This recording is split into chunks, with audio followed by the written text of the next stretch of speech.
சமீபத்தில் நாங்கள் பண்ணாரி மாரியம்மன் கோயில் போயிருந்தோம் இல்லைங்களா. நான் போன ஒரு வீடியோவில் போட்டிருக்கேன். இந்த கோவிலில் வந்து பிரசாதமாக வந்து மண் தான் கொடுக்குறாங்க. மண் எடுத்து கொடுக்குறாங்க. அதை நம்ம நெத்தியில் வச்சுக்க வேண்டியது தான்.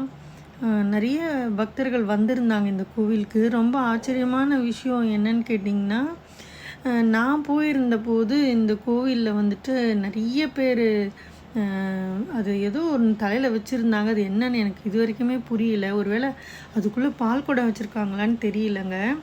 இந்த கோவிலை நான் பார்த்து வியந்தது ஒரு விஷயம்னு பார்த்தீங்கன்னா, இப்போ அடுத்து வரப்போகுது பாருங்கள்.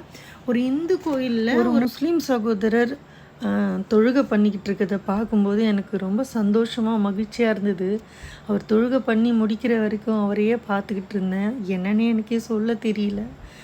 நம்ம எல்லாரும் வந்து ஒரு நம்ம எல்லோரும் நட்பாக தான் இருக்கிறோன்றதுக்கு இதுவும் ஒரு உதாரணம்.